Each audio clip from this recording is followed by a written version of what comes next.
Dan yang paling berat buat kita apa? Kita konsultan kan kita bukan kontraktor. Ketika kita jadi konsultan, kita dibayarnya progresnya sesuai kontraktor. Padahal kan kita gambar kita harus selesai duluan. Don't fall in love with the exterior before you see the interior. Karena kita hidup di dalam bangunan. Jadi di dalam bangunan itu kita hidup lama-lama berjam-jam. Desain yang baik adalah membuat semua orang bisa bahagia.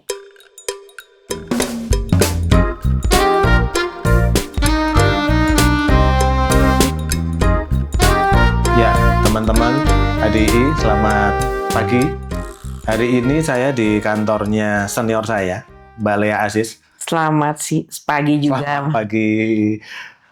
Selalu semangat ya Mbak Lea. Semangat terus dong. Saya kalau ketemu Mbak Lea itu luar biasa. Ya.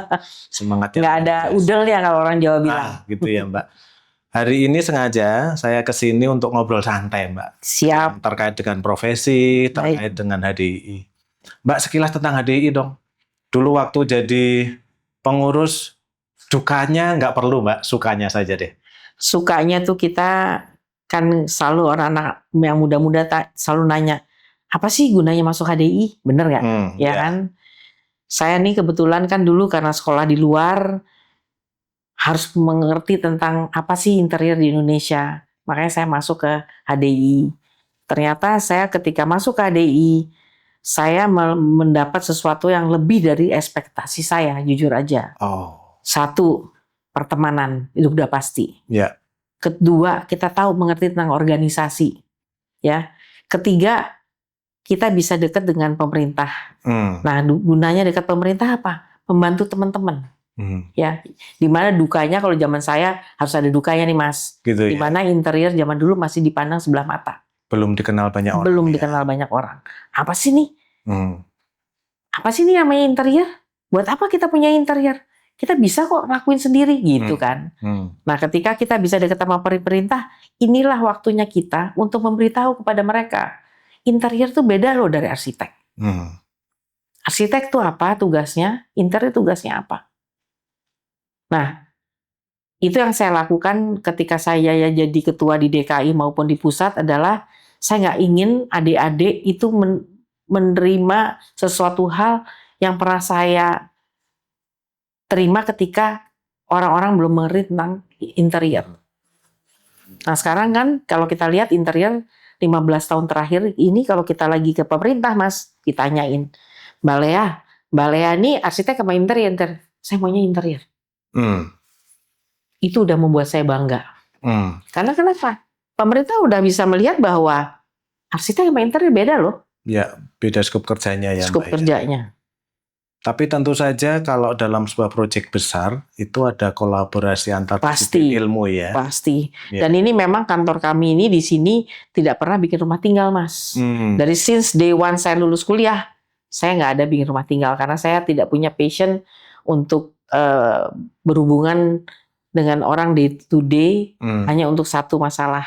Jadi kita dari pertama saya kerja sama perusahaan arsitek dulu karena dulu interior kan belum ada. 5 tahun saya bergabung sama perusahaan arsitek, baru saya buka sendiri gitu. Karena waktu itu banyak klien-klien bilang, why don't you open interior design by your own gitu. Kenapa? Karena arsitek sama interior itu beda. Nah itu di situ saya tergelitik. Akhirnya saya bikin sendiri. Tapi ketika itu saya sudah punya kaki-kaki di mana sudah punya klien. Saya udah tahu bagaimana approaching klien itu seperti apa. Saya udah tahu bahwa di Indonesia tuh klien tuh masih diginiin. Klien tuh nggak bisa langsung kita ngomong gimana karena mereka yang punya uang, mereka harus kita openi gitu. Nah kayak begitu-gitu Mas. Jadi selama menjadi pengurus ada 2 yang dibawa ya Mbak ya? Memberikan edukasi kepada para calon pemberi tugas. Di sisi lain juga memberikan edukasi kepada teman-teman anggota kita gitu. Iya. Karena kalau mulia sekali ya Mbak jadi itu. Karena klien tuh penting sekali. Sampai harian gini aja mereka nggak tahu. Jangan salah loh. Padahal belum kan kalau semua tahu ya. Belum semua tahu. Terus kita juga punya masalah anak-anak sekarang kita lihat Gen Z, Gen milenial, mereka tuh tidak paham tentang material Mas. Jadi makanya kita di kantor kita ini kita banyak membuat workshop ke kantor-kantor kayak seperti kantor perhotelan HIN. Terus kita bikin juga buku panduan ini di Angkasa Pura baik 1 maupun 2. Jadi kita memberikan pembelajaran apa sih material itu. HPL banyak. Yang saya tanya, oke, HPL sebutin 3 merek HPL. Nggak bisa jawab. Nggak bisa jawab ya. Jadi ini adalah sesuatu hal yang harus kita terima. Berarti anak-anak sekarang itu kan jagonya 3D. Makanya saya selalu bilang, 3D semua orang bisa bikin 3D. Bukan interior design bisa bikin 3D. Yang sebut interior design is a konseptor. Ya, kita bagaimana bikin konsep, bagaimana bikin ini, bagaimana bikin itu. Makanya kalau kita lihat di tempat-tempat transportasi yang public transportasi sekarang udah kayak dulu lagi kan, Mas.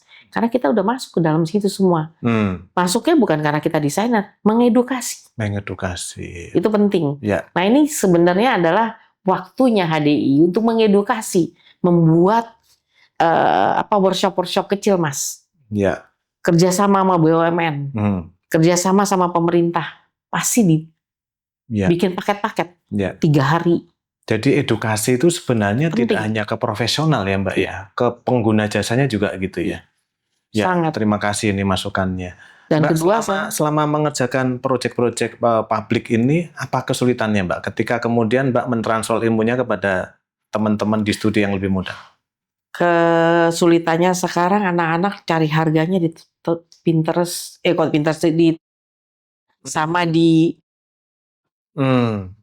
wah itu luar biasa. Dan itu saya lihat sendiri waktu kita di PUPR, dia ngeliatnya dari Nah saya bilang, what's the difference between sama kita langsung pergi ke vendornya untuk harga. Kita kan nggak tahu harga di situ murah, tahu-tahu cuma 2 dus. Kita kan bikin project. Dan ternyata baru diskon. Setelah itu diskonnya nggak ada ya? Terus diskonnya nggak ada. Dan mereka cuma ada misalnya 5 dus, 10 dus, 20 dus. Nah sementara kita butuhnya ribuan dus. Nah itu yang kita harus educate mereka. Nah itu bahaya sekali. Bahaya untuk negara. Nggak main-main. Karena mereka bikin pagu. Pagunya ngelihatnya dari kaitannya besar sekali. Disinilah kejadian-kejadiannya itu di tengah-tengah itu yang kalau kita nggak memberikan edukasi ke mereka, mereka juga nggak bisa disalahin. Karena kenapa? Mereka begitu lulus kuliah, mereka nggak kerja praktek di tempat lain, langsung udah di pemerintahan dan udah dikasih posisi-posisi ABCD. Makanya kita sebenarnya yang senior-senior ini ya emang harus memberikan tepos liro kalau orang Jawa bilang kepada adik-adik kita untuk menjadi penerus bangsa. Ya. Kita ini mendesain harus ikhlas berbagi pada mereka. Dan kita ini jangan salah loh Mas. Kita itu mengabdi membangun negara lewat desain loh Mas. Ya, setuju. Itu yang orang suka nggak tahu. Kadang-kadang kita masih ini sebelah mata juga. Ya. Dan kita juga dengan adanya interior design kita memberikan pekerjaan untuk karyawan. Contohnya kita bikin ballroom, tukang karpetnya lain, tukang catnya lain, tukang bikin plafonnya lain, yang bikin lukisan lain, ya kan Mas? Yang pasang gypsum lain. Pasar kerja yang cukup banyak. Pasar kerja yang cukup banyak. Jadi kalau kita dilihat kita bukan hanya V-design aja, tapi kita harus keseluruhan. Nah ini yang kita harus kasih tahu kepada adik-adik ataupun members di HDI. Jangan di HDI yang saya lihat cuma jadi member hanya untuk SKA. Janganlah, cobalah kita kolaborasi, saling gotong royong, membangun bahwa HDI harus jadi lebih baik daripada zaman saya dulu. Iya. Karena kan sekarang dengan adanya media, adanya travel yang murah dan lain-lain, orang tuh bisa lebih mudah dibandingin zaman saya dulu. Kalau nyari harus cari stensilan, nyari buku pinjem-pinjeman, harus nyatet. Kita nggak jadi itu kita nggak mudah sama sekali gitu loh. Disrupsi teknologi ya Mbak ya luar biasa. Iya. Mbak ketika berkolaborasi dengan tenaga ahli lain, biasanya yang menjadi sebuah kendala paling utama apa Mbak? Kita nggak pernah punya masalah dengan struktur, kita tidak punya masalah dengan arsitek, tidak pernah punya masalah dengan lighting atau ME, tapi di kontraktor. Oh pelaksananya. Pelaksana di mana speknya kita tuh dirubah. Jadi kadang-kadang mereka suka mikir, oh desainer pakai spek ini karena dia dapat duit, bukan itu. Saya bilang, kenapa saya pakai merek karpet A? Karena saya mau warnanya itu. Karena itu ambience. Ketika Bapak pakai merek itu, ambience-nya nggak ada, itu udah jadinya beda. Nah ini yang kadang-kadang mereka nggak ngerti. Tapi ini oknum kontraktor kan Mbak? Harusnya tidak semua ya? Tapi pada umumnya sih. 80-90%. Gitu, ya? Kadang-kadang kita marah, kayak contohnya, saya mau bikin handle. Handle-nya itu saya mau warna emasnya 18 karat. Contohnya 18 karat, begitu jadinya 24 karat. Kan nggak ada elegannya. Iya. Tapi udah jadi semua. Gitu. Nah itu kayak gitu-gitu tuh sebenarnya kalau kita udah punya SKA, tanggung jawab kita berat. Itu tanggung jawab kita berat. Secara sekilas solusinya Mbak sebenarnya Mbak dengan kasus yang seperti itu yang sudah berulang yang Mbak alamin? Sebenarnya ya edukasi lagi kepada klien. Jadi kita dalam pemilihan kontraktor. Tapi kan kalau kita lihat karya-karya, biasanya apa yang saya lakukan ketika kita sudah bikin gambar di tanda tangan, saya minta tanda tangan klien biasanya. Begitu saya minta mock up-nya, saya minta kliennya tanda tangan juga. Itu salah satu yang protection yang kita harus beritahu kepada si klien, Pak, kalau jadinya warna ini nanti jadi kayak gini. Oh, saya nggak maunya warna ini. Nah, tolong ditandatangan gitu. Jadi kontraktor tidak berarti kita nggak mau tahu mau merek apa, tapi yang paling penting yang kita mau tuh ini karena ambience-nya seperti ini. Jadi kadang-kadang kita ini juga ya bikin kalau di Tor itu nggak ada, saya biasanya gini, oke, karpetnya yang tadinya warna ini udah ditanda tangan, tiba-tiba si kontraktor kasihnya karpet ini, saya bikinin 3D, Mas. 3D dari perubahan itu. Saya tunjukin ke klien mau yang mana. Saya mau yang bule ini. Kontraktor nggak usah apa-apa. Malah harganya sama. Mbak, yang tadi sempat disebut sebagai protection ya. Kita sebagai seorang tenaga ahli interior, kemudian kita tersertifikasi gitu ya. Sebenarnya sebagai seorang desainer, harapannya memproteksinya dalam definisi seperti apa, Mbak? Kalau kita sih berharap sebenarnya kalau kita udah punya SKA itu, apalagi kita utama ya, kita tuh udah harus klien itu juga bukan hanya melihat bahwa peraturan dari pemerintah untuk bikin gedung ini dicari yang utama dengan utama segala-gala, tanggung jawabnya, fee-nya.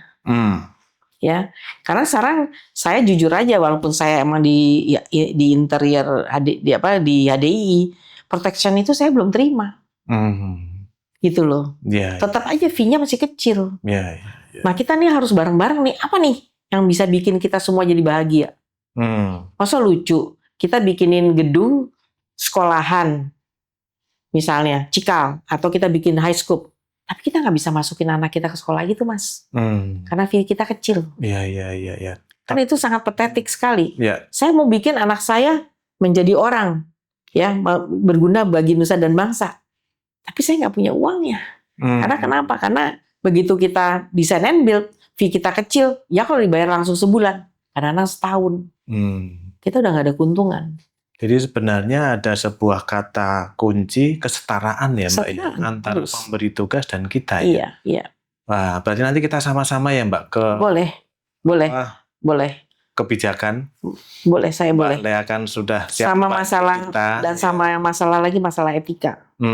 Ya, jadi kalau kita lihat kan etika itu saya selalu kalau lagi ada kode etik ke daerah-daerah, saya kan selalu ingetin. Kode etik itu ada di hati kita. Ya, saya pernah kejadian diminta untuk mendesain lobby dari sebuah bank. Saya tidak perlu sebutkan namanya karena si kontraktor bilang bahwa sudah 3 kali desainnya itu tidak disukain sama si klien. Saya langsung tanya sama si kontraktor, Pak, saya mohon maaf, saya tanya, apakah udah ada pemenangnya? Pemenang tender ada.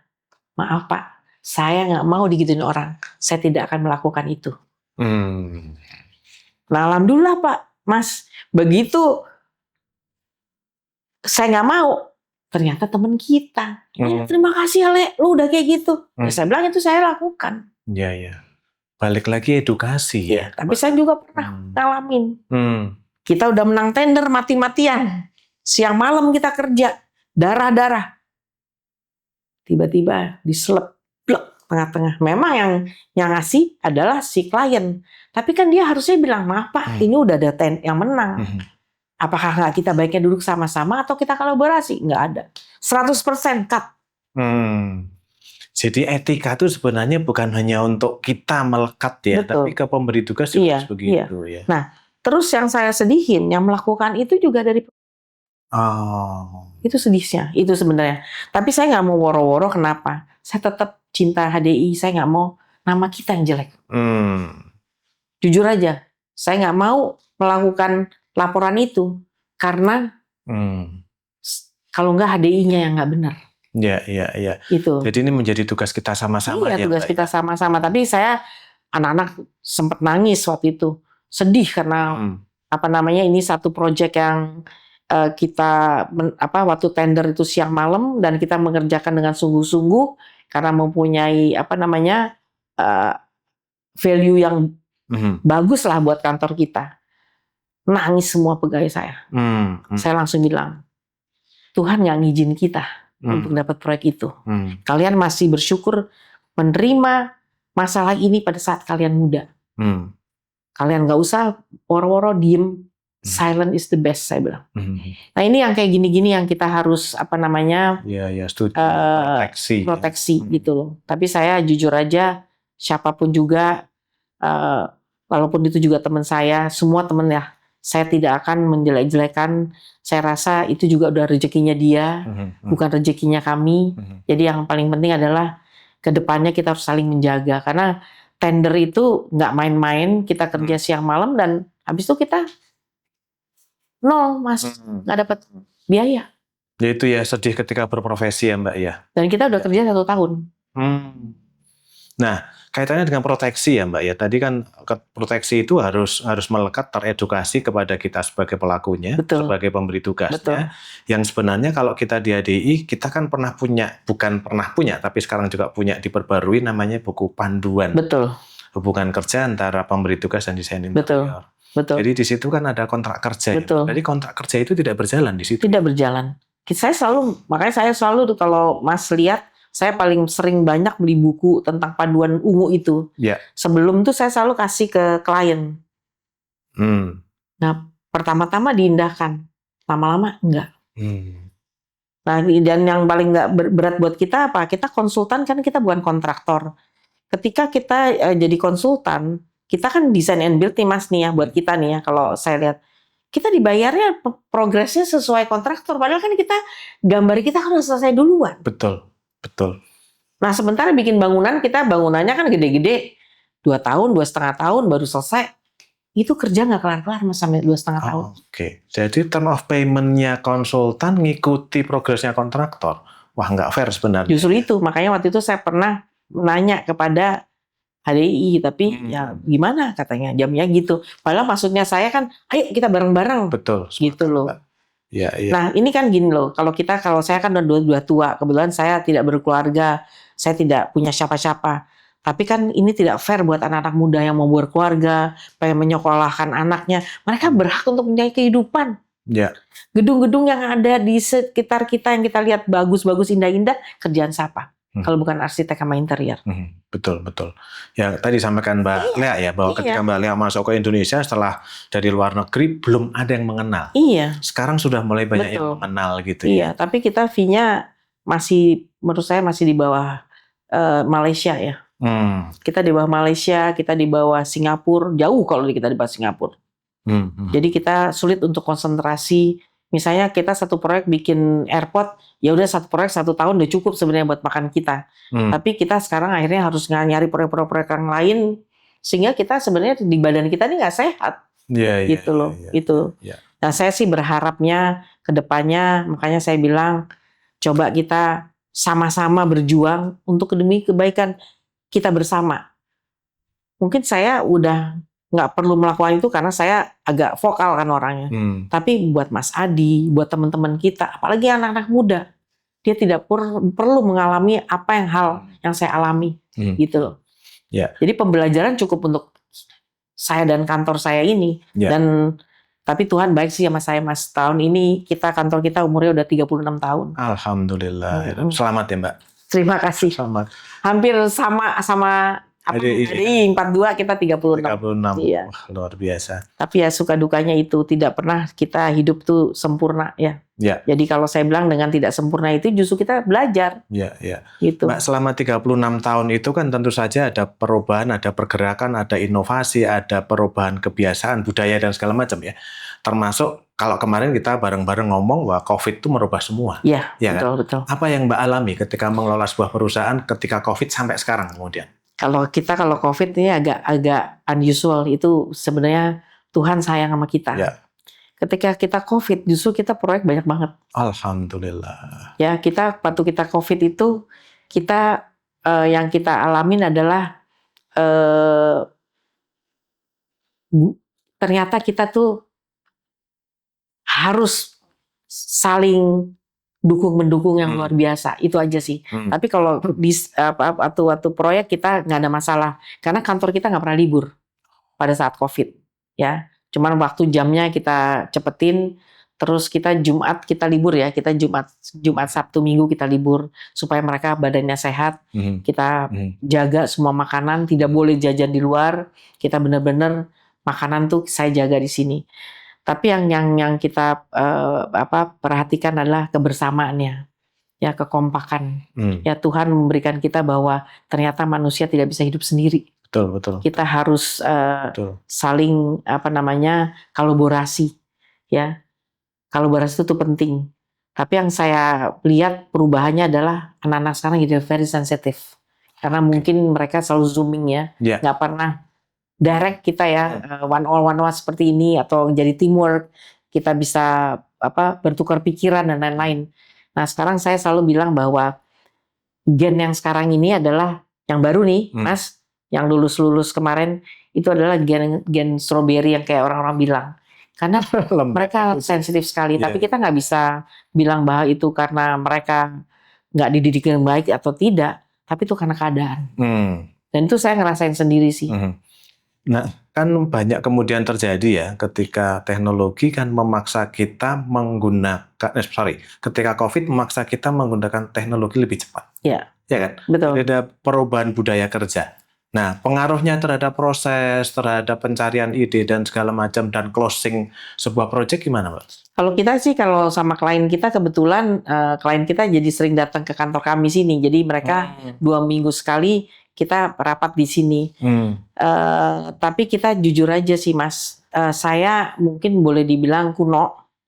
Tapi dengan kunonya kita itu ternyata membantu kontraktor ataupun klien ketika mereka mau membuat suatu tender. Jadi saya selalu layout tetap ada, potongan, section, elevation itu tetap ada, baru 3D, itu semua ada. Karena saya anak-anak sekarang langsung 3D. Ya. Saya tanya layoutnya mana, gimana kamu bisa nyambung antara satu ruang ke satu ruang. Kalau kamu nggak tahu layoutnya. Prosesnya loncat ya. Nah, itu yang kita alamin. Ketika mau cepat, anak-anak bisa cepat loncat. Jadi saya udah kayak dosen. Lihat, screen tuh setiap kali saya lihat. Saya setiap hari tuh, Mas, kalau Mas datang ke sini mau videoin saya pakai CCTV. Saya tuh jarang duduk.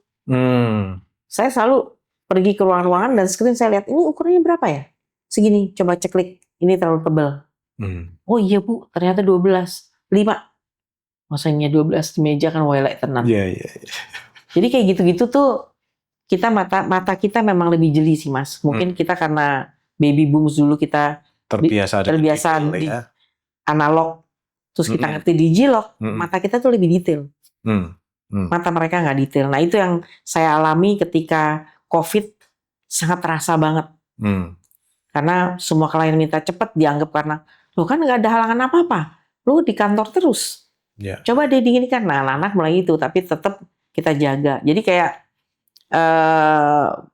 kita kalau bikin detail gila sih, Mas. Kalau Mas lihat, nggak pernah kita bikin detail. Kalau anak sekarang kan bikin detail sedikit ya. Kita kayak bikin ruangan sekitar berapa ribu ya? Mungkin 5.000 meter persegi. Kita detailnya bisa 300 sampai 400 lembar. Gitu. Nah itu kan sebenarnya yang kita sedihin. Bapak sama Ibu jangan samakan kita sama yang orang yang detailnya dikit. Tapi begitu tender Mas, harganya bedanya dikit-dikit. Iya. Kan ada yang sampai bisa 30 miliar. Ini enggak, bedanya cuma 1 miliar. Ada yang 800 juta, ada yang 1,5 miliar. Jadi malah benar-benar ini. Malah kompetitif ya? Kompetitif. Karena kita detail sekali. Ya, di luar teknologi Mbak, bagaimana dengan kemampuan public speaking mereka atau kemampuan presentasi mereka? Karena Mbak Lea kan pernah ya, saya dengar anak-anak sekarang harus diajarin cara berkomunikasi dengan orang lain. Nah ini kita harus trust kepada anak-anak. Saya jujur aja kenapa tadi Mas bilang, di sini banyak anak isi ya. Nah saya jujur aja kenapa saya banyak ambil, kenapa saya juga harus cari orang yang ada artnya. Karena speaking language untuk ininya mereka tuh menurut saya lebih bagus. Kenapa? Karena di balik dia selain mereka senang ngedesain, artnya muncul. Jadi mereka storytellingnya jago. Ya, bahasa tutur ya, storytelling. Bahasa tutur. Itu penting banget buat saya. Sehingga klien percaya. Nah terus biasanya saya tandem. Saya udah lihat nih anak-anak yang bakalan jago untuk bisa saya lepas. Saya tandem, Mas. Jadi selalu saya ikut gitu, saya ajak. Dia melihat, kok klien bisa percaya sama Ibu ya, kenapa? Nah itu saya ajarin. Gitu. Dan memang sebenarnya kalau seperti itu, bukankah itu tidak bisa dipelajari? Atau bisa? Bisa. Tapi ini buat anak-anak muda ya? Iya, buat anak-anak muda. Jadi kita kalau makan siang, nanti Mas mungkin nanti ikut makan siang sama kita di sini. Disitulah mulainya kita interaktif. Jadi mereka sambil ngobrol, Bu, tadi kemarin kita klien gini loh, kamu ngomongnya apa? Gini. Ya jangan gitu. Kalau orang sekarang nggak suka, gimana pun juga dia klien, nah gitu. Jadi Mbak Lea hubungan dengan mereka komunikasinya sangat lancar ya, tanpa ada jarak gitu. Betul. Dan kita anak-anak di sini juga, Bu, kita nonton yuk Bu. Saya kalau udah lihat anak-anak muda bilang mau nonton, pasti jenuh. Ya udah kita rame-rame nonton. Satu kantor pergi nonton. Ya kadang-kadang filmnya belum tentu saya suka sih, tapi ya saya enjoy aja gitu. Karena saya harus ikuti dunia mereka. Saya pernah muda, mereka belum pernah tua, Mas. Jadi kita yang komunikasinya harus. Saya udah ngikutin Mbak mulai tua juga. Gitu. Nah itu penting banget sih Mas kalau saya bilang. Ya, dalam sebuah proses studio ya, karena Mbak udah 36 tahun gitu ya. Ada beberapa kata kunci apa Mbak untuk tata kelola organisasi sebuah organisasi profesional? Kalau saya bilang kata kuncinya adalah percaya diri. Percaya diri. Karena kalau percaya diri, biarpun kita salah, klien lihatnya kita, oh benar. Gitu ya. Padahal kita ngomongnya salah. Iya. Tapi tentu saja kan ada background pendidikan, background knowledge atau wacana tentang estetika dan segala macam harus dipunyai. Iya, betul. Dan saya juga biasanya sambil ngobrol-ngobrol kayak gini sama anak-anak sambil makan, saya ngajarin mereka tentang material. Karena mereka nggak ngerti tentang material. Jujur aja kita di kantor kita ini kenapa klien-klien seneng? Karena menurut mereka kantor kita bisa solve the problem. Kayak contohnya kemarin kita bikin proyek di satu airport, pagunya kelebihan sekitar 95 miliar. Wow. Langsung karena di luar dari pagu ya, tapi si klien udah senang, boleh tolong deh gimana caranya. Nah itu saya bisa membantu mereka untuk ini pakai barangnya ini gini. Tapi looks-nya sama Pak. Dan ini lebih ini. Jadi kita harus bisa bagaimana caranya membantu si klien untuk solve the problem. Ya memang itu ya sebenarnya kalau diajarin dalam dunia akademik, definisi seorang desainer itu problem solving. Teman saya habisnya itu, Pak, ini udah kurang 18 M lagi, saya udah nggak kuat lagi. Kenapa? Karena barangnya udah nggak ada di Indonesia, udah import. Gitu. Tapi akhirnya ya udah, karena kayak begitu di ACC oleh direksi gitu loh. Gitu. Jadi gimana pun juga akhirnya kita membantu lagi buat negara untuk mengurangi. Gitu. Nah itu jasanya desainer saya rasa gede loh Mas. Cuman nggak pernah orang nggak pernah ngerasa bahwa profesi kita ini luar biasa. Ya. Jadi kita harus bangga ya Mbak, bangga, percaya diri ya. Oke. Bangga itu adalah kunci bangga juga. Dan percaya diri. Mbak Lea, sebenarnya saya pengen ngobrol panjang sekali gitu ya. Mungkin nanti akan ada sesi 2 dan berikutnya ya. Iya, Mas. Karena saya berharap akan sering sowan Mbak Lea. Monggo. Terutama belajar banyak tentang organisasi gitu ya, agar hari ke depan ketika ini saya menjalankan amanah bisa bermanfaat buat semua. Iya. Mbak, untuk closing statement Mbak, nanti berikutnya kita akan ada serial ya Mbak ya, mohon izin. Jadi ada kalimat-kalimat kunci barangkali untuk menutup acara bincang-bincang sekarang ini. Kalau saya bilang pada adik-adik kita ini. Buat adik-adik ini sebenarnya mungkin udah beberapa ada yang pernah dengar. Kalau buat saya, don't falling in love if you see the exterior. Karena kita hidup di dalam interior. Jadi kalau kata-kata bahasa asingnya adalah don't falling in love with the exterior before you see the interior. Itu kuncinya. Sekali. Karena kita hidup di dalam bangunan. Ruang lingkup interior ya. Jadi di dalam bangunan itu kita hidup lama-lama berjam-jam. Kita bisa ngelihat, dan desain yang baik adalah membuat semua orang bisa bahagia. Ya.